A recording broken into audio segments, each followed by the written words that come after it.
Hello friends, welcome to my channel handmade craft Sonali.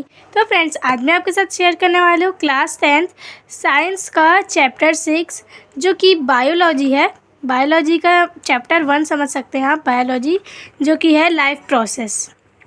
तो चले हम इसे स्टार्ट करते हैं। तो सबसे पहले इसके नोट्स है, क्योंकि बायो में तो नोट्स बनाना मतलब ऐसा है कि उसमें हर इम्पॉर्टेंट टॉपिक्स है, ये होना ही चाहिए।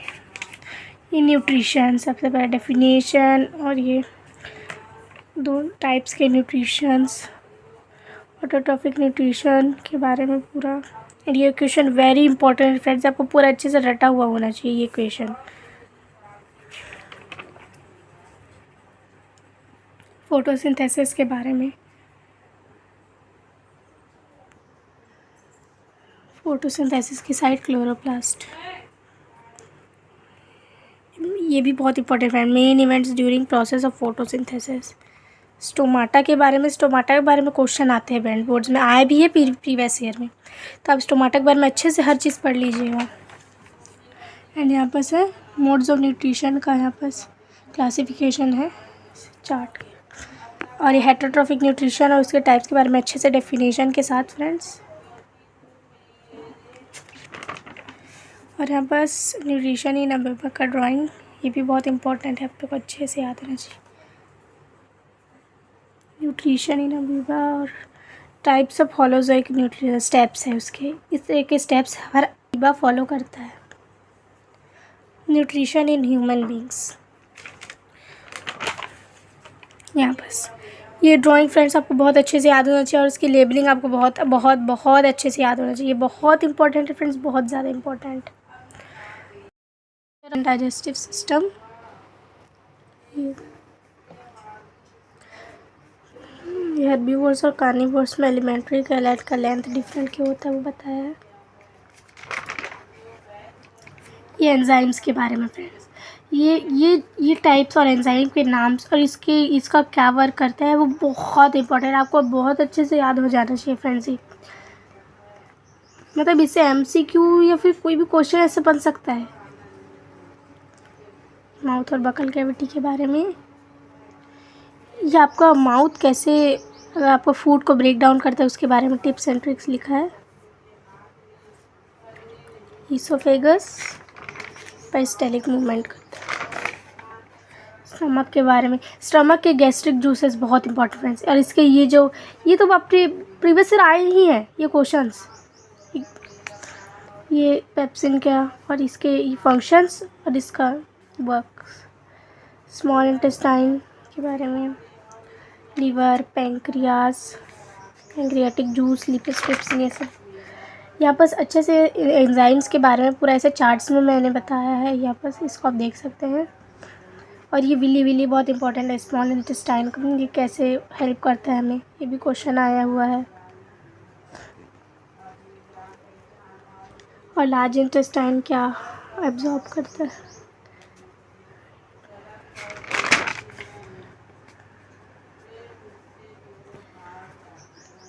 रेस्पिरेशन के बारे में, टाइप्स ऑफ रेस्पिरेशन, ये बहुत इंपॉर्टेंट, ये आपको चार्ट एकदम रटा हुआ होना चाहिए फ्रेंड्स। और दोनों टाइप्स के रेस्पिरेशन के पूरा अच्छे से उसका वो है क्लासिफिकेशन अच्छे से।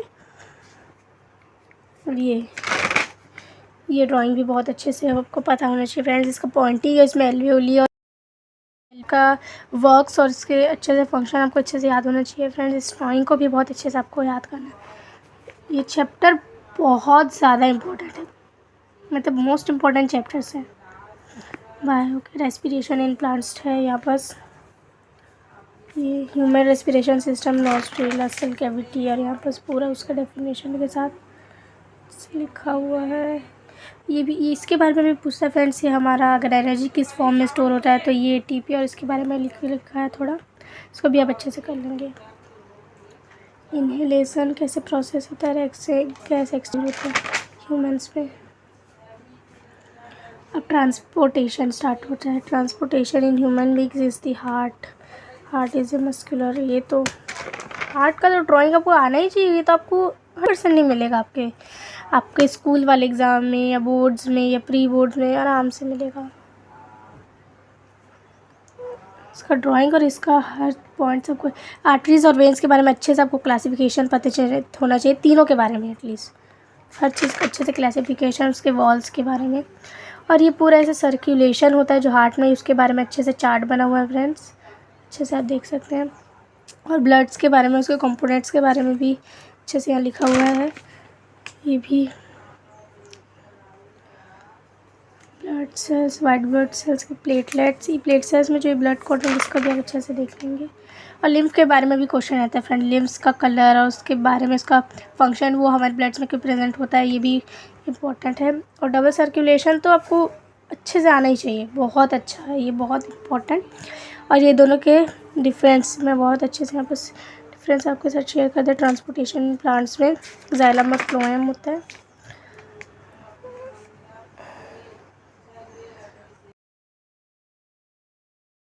कहाँ से जा रहा है, excretion in human beings. Excretion से क्वेश्चंस ऑलमोस्ट बनते हैं फ्रेंड्स। एक्सक्रीशन से मतलब इसका जो नेफ्रॉन है ना, नेफ्रॉन और उसके फंक्शन और उसका मतलब उसका हर चीज़ आपको बहुत अच्छे से पता होना चाहिए।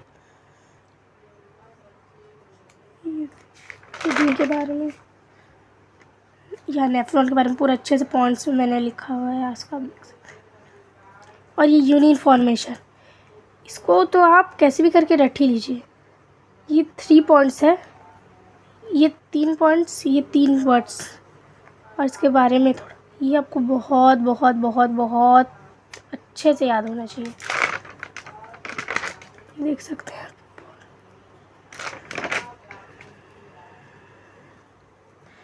यहाँ तक, ये रहा यूनियन फॉर्मेशन। फिर हेमोडियालिसिस के बारे में थोड़ा सा है, और एक्सक्रीशन इन प्लांट्स में से ज़्यादा कुछ नहीं है। तो ये देख सकते हैं, यहाँ पर हमारा नोट्स पूरा ख़त्म होता है और यहाँ पर इंटेक्स क्वेश्चन 1 स्टार्ट होता है फ्रेंड। फर्स्ट क्वेश्चन है हमारा, why is diffusion insufficient to meet the oxygen requirements of multicellular organism like humans. Answer है, in multicellular organisms like humans, all the body cells are not in direct contact with the surroundings environment. Therefore, every cell of the body will not get oxygen as per needed by the process of diffusion from the environment. Therefore, diffusion is insufficient to meet the oxygen requirements of multicellular organisms. Second question, what criteria do we use to decide whether something is alive? इसका answer है, the main criteria used to decide whether something is alive is breathing and respiration. However, living beings also show growth and movement. Third question है, what are outside raw materials used for by an organism? Answer है, any organism uses on organic molecules as raw material. Heterotrophs use food and autotrophs use carbon dioxide, minerals, water, and all organisms use oxygen for respiration as raw material. Fourth question, what processes would you consider essential for maintaining life? The process essential for maintaining life are nutrition, respiration, transportation and excretion. आप इसको अच्छे से explain भी कर सकते हैं friends, अगर ये बड़े नंबर में क्वेश्चन में आएगा तो। Next question 2, first, what are the difference between autotrophic nutrition and heterotrophic nutrition. तो यहाँ पर आप दोनों के बीच का डिफरेंस देख सकते हैं फ्रेंड्स, बहुत इंपॉर्टेंट। सेकेंड क्वेश्चन है, where do plants get each of raw materials required for photosynthesis. First, carbon dioxide, plants get carbon dioxide from the environment atmosphere through stomata. Second, water, plants absorb water from the soil through roots and transported to leaves. Third, sunlight, plants get sunlight from the sun. Fourth, chlorophyll, it is present in the chloroplast found in green leaves and green parts of plants. Third question, what is the role of the acid in our stomach? Answer है, role of acid in our stomach, ये acid का मतलब है HCl, hydrochloric acid. First point है, to make acidic medium which is necessary for the activation of the enzyme pepsin. Second, to kill bacteria which the food may contain. Fourth question है, what is the function of digestive enzymes? Answer, the food we eat is complex in nature, i.e. it contains complex molecules. Digestive enzymes break down these complex molecules into smaller, simpler molecules so that they can be absorbed by the walls of the intestine. Fifth question, how is the small intestine designed to absorb digested food? Answer है, the small intestine is designed to provide maximum area for absorption of digested food and its transfer into the blood for its circulation into the body. The inner lining of the small intestine has numerous finger-like projections called villi. The villi are richly supplied with blood vessels which take the absorbed food to each and every cell of the body. Index question 3. First question. What advantage over an aquatic organism does a terrestrial organism have with regard to obtaining oxygen for respiration? Answer है aquatic organisms use oxygen dissolved in surrounding water. Since air dissolved in water has fairly low concentration of oxygen, the aquatic organisms have much faster rate of breathing. Terrestrial organisms take oxygen from the oxygen-rich atmosphere through respiratory organs. Hence, they have much less breathing rate than aquatic organisms. Question है, what are the different ways in which glucose is oxidized to provide energy in various organisms? Answer है, at first, glucose 6 carbon molecules is broken into the cytoplasm of all organisms. This process yields a 3 carbon molecule compound called pyruvate. Further breakdown of pyruvate takes place in different manners in different organisms. Friends, ये वही chart है जो मैंने बताया था आपको, ये बहुत इंपॉर्टेंट है ये. और anaerobic respiration. This process takes place in the absence of oxygen, example in yeast during fermentation. In this case, pyruvate is converted into ethanol and carbon dioxide. Aerobic respiration. In aerobic respiration, the breakdown of pyruvate takes place in the presence of oxygen to give rise to 3 carbon molecules and water. The release of energy in aerobic respiration is much more than anaerobic respiration or lack of oxygen. Sometimes when there is a lack of oxygen, especially during vigorous activity in our muscle, pyruvate is converted into lactic acid. 3 carbon molecule compound formation of lactic acid in muscles causes cramps. Third question. How is oxygen and carbon dioxide transported in human beings? Answer, transport of oxygen. The respiratory pigments hemoglobin present in red blood cells takes up the oxygen from the air to lungs. They carry the oxygen to tissues which are deficient. Transport of carbon dioxide. Carbon dioxide is more soluble in water. Hence, it is mostly transported from body tissues in the dissolved form in our blood plasma to lungs, where it diffuses from blood to air in the lungs and then expelled out through nostrils. Fourth question. How the lungs are designed in human beings to minimize the area for exchange of gases? Answer. Lungs contain millions of alveoli which provide a surface for exchange of gases. An extensive network of blood vessels is present in the wall of alveoli. By lifting our ribs and flatten the diaphragm, the chest cavity becomes spacious. Air is sucked into the lungs and alveoli. The oxygen from the breath diffuses into the blood, and CO2 from the blood brought from the body diffuses out into the air. Text question 4. First question. What are the components of the transport system in human beings? What are the function of these components? Answer. The transport system, circulatory system in human beings mainly consists of heart, blood and blood vessels. First, function of heart. The heart receives deoxygenated blood from the body parts and pumps it to the lungs for enriching with oxygen. It receives purified blood from lungs and pumps it around the body. Function of blood. Blood transport oxygen, carbon dioxide, digested food, hormones and nitrogenous waste like urea. It also protects the body from diseases and regulates the body temperature. Third, function of blood vessels. The blood pushed by the heart flows through the blood vessels, arteries, veins and capillaries, and also comes back to the heart through them. Second question. Why is it necessary to separate oxygenated and deoxygenated blood in mammals and birds? Answer है, separation of oxygenated and deoxygenated blood allows good supply of oxygen to the body. This system is useful in animals that have high energy requirement. Mammals and birds constantly need oxygen to get energy to maintain their body temperature constant. Third question. What are the components of the transport system in highly organized plants? Answer. In highly organized plants, there are two conducting tissues, xylem and phloem. Xylem consists of vessels, tracheids and other xylem tissues. The interconnected vessels and tracheids form a continuous sheets of water conducting channels reaching all parts of the plant. Xylem carries water and minerals. Phloem conducts soluble products of photosynthesis from leaves to different parts of the plant body. Fourth question है, how are water and minerals transported in plants? तो friends इसका answer है, Water and minerals are transported through xylem cells from soil to the leaves. The xylem cells of root system and leaves are interconnected to form a conducting channel that reaches all parts of the plant. The root cell takes ions from the soil. This creates a difference between the concentration of ions of roots and soil. Therefore, there is a steady movement of water into xylem. An osmotic pressure is formed and water and minerals are transported from one cell to another cell due to osmosis. The continuous loss of water takes place due to the transpiration. Because of transpiration, a suction pressure is created, as a result of which water is forced into the xylem of root. The effect of the root pressure for transportation in plant is more important in night, while during daytime transpiration pulls become the major driving force. Transported in plants. Answer. The movement of food in phloem or translocation takes place by utilizing energy. The sugar food made in leaves is loaded into the sieve tubes of phloem tissues. By using energy from ATP, water now enters the sieve tubes containing sugar by the process of osmosis, due to which the pressure in the phloem tissue rises. The high pressure produced in the phloem tissue moves the food to all parts of the plants having less pressure in their tissue. This allows the phloem to transport food according to the needs of the plant. In text question 5. First question, ये star लगा question है, ये बहुत important question है. इस question very very important. First है, describe the structure function of nephrons. Answer.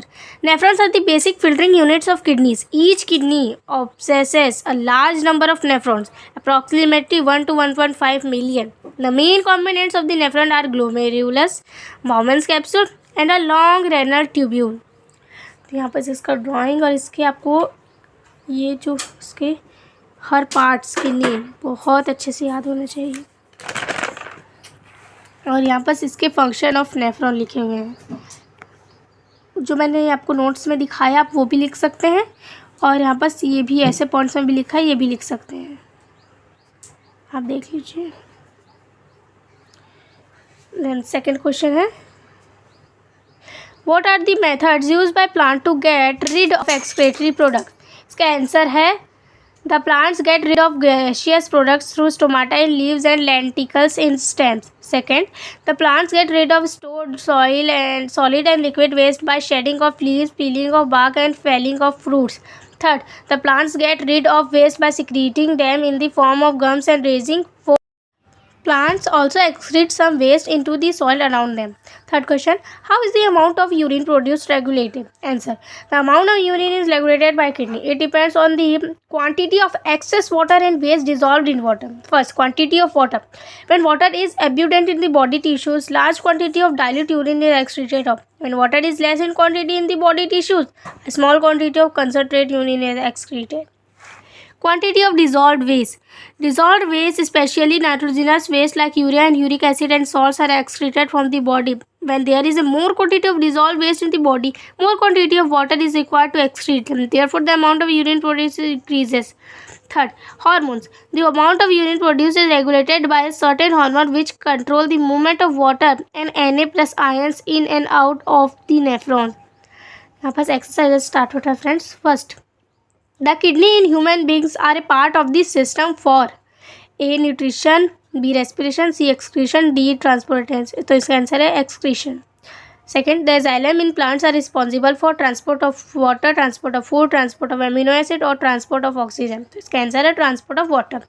Third, the autotrophic mode of nutrition requires carbon dioxide and water, sunlight, chlorophyll, all of these. तो इसका answer है all of these. Fourth, the breakdown of pyruvate to give carbon dioxide, water and energy takes place in cytoplasm, mitochondria, chloroplast और nucleus. तो इसका answer है mitochondria. Fifth question है, how are fats digested in our bodies. Where does this process take place. Answer, digestion of fats take place in the small intestine. Bile juice secreted by the liver poured in the intestine along with pancreatic juice. The bile salts present in the bile juice emulsify the large globules of fats. Therefore, by emulsification, large globules break down into fine globules to provide act upon by the enzymes. Lipase enzyme present in the pancreatic juice causes breakdown of emulsified fats. Glands present in the wall of the small intestine secrete intestinal juices which contains lipase enzyme that converts fats into fatty acids and glycerol. तो यहाँ पर उसकी जो हमने पढ़ा उसका ऐसे हमने बनाया हुआ है फ्लो चार्ट जैसे। 6th, What is the role of saliva in the digestion of food? Answer है saliva contains salivary amylase enzymes that breaks down starch into sugar like maltose। यहाँ पर equation, saliva keeps the mouth cavity clean and moistens the food that help in chewing and breaking down the big pieces of food into smaller ones। 7th question है what are the necessary condition for autotrophic nutrition and what are its byproducts? Answer है necessary condition for autotrophic nutrition are first, presence of chlorophyll in the living cells. Second, provisions of supply of water to green plants or cells of the plants. Third, sufficient sunlight. Fourth, sufficient supply of carbon dioxide. Byproducts of autotrophic nutrition in oxygen. 8th, what are the difference between aerobic and anaerobic respiration? Name some organisms that we use anaerobic mode of nutrition respiration। तो इसका answer है ये दोनों के बीच में difference जो मैंने notes में भी बताया था आपको, ये है इम्पोर्टेंट। और some organisms which use anaerobic respiration are yeast and bacteria etcetera. 9th question है how are the alveoli designed to maximize the exchange of gases? First point है the alveoli are thin walled and richly supplied with a network of blood vessels to facilitate exchange of gases between blood and the air filled in alveoli. Second, alveoli have balloon-like structure, hence provide maximum surface for exchange of gases. 10th, what would be the consequences of a deficiency of hemoglobin in our body? Due to deficiency of hemoglobin in our body, its oxygen carrying capacity decreases. As a result, the production of enzyme oxidization will become slower. Therefore, one would fall sick and would feel fatigue most of the time. 11th, describe double circulation of blood in human beings. Why is it necessary? Answer, during a single cycle, blood goes twice in the heart, which is known as double circulation. It is necessary in human being to separate oxygenated and deoxygenated blood because this makes their circulatory system is more efficient and helps in maintaining constant body temperature. 12th question, what are the difference between the transport of materials in xylems and phloems? तो यहाँ पर दोनों का difference है यहाँ पर बताया गया फ्रेंड्स, आप देख सकते हैं और मैंने नोट्स में बताया था वो भी लिख सकते हैं, सेम है। एंड लास्ट है 13th question, compare the functioning of alveoli in the lungs and nephrons in the kidney with respect to their structure and function. तो यहाँ हम दोनों का बीच के डिफरेंस देख सकते हैं फ्रेंड्स, ये भी इंपॉर्टेंट, ये भी एग्जाम में आपके आ सकते हैं या स्कूल के एग्जाम में आ सकता है। तो यहाँ पर हमारा यहाँ चैप्टर ख़त्म होता है फ्रेंड्स। आई होप आपको ये मेरा चैप्टर एक्सप्लेनेशन, नोट्स, वीडियोस और यहाँ पर जो चार्ट्स वगैरह आपको ये अच्छा लगा होगा। तो प्लीज़ मेरे चैनल को लाइक, सब्सक्राइब और कमेंट शेयर ज़रूर कीजिए। मैं बहुत अलग अलग सब्जेक्ट के ऐसे क्वेश्चन ऐसे वीडियो नोट्स टिक्स लाने वाली हूँ फ्रेंड्स, तो उसके लिए आप मेरे को सब्सक्राइब कर लीजिए कि आपको नोटिफिकेशन मिल पाए और मेरे इस पूरे मेहनत के लिए मुझे एक लाइक करिए कि मुझे और वीडियो बनाने के लिए मोटिवेशन मिल पाए फ्रेंड्स। और मुझे कमेंट में ज़रूर बताइए कि आपको और क्या क्लास 10 से रिलेटेड कंटेंट वीडियोस चाहिए क्लास 10 से, तो इसलिए मैं वैसा वीडियो आपके लिए बना पाऊँ। तो फ्रेंड्स आई होप आपको ये वीडियो अच्छा लगा, तब तक के लिए बाय बाय फ्रेंड्स।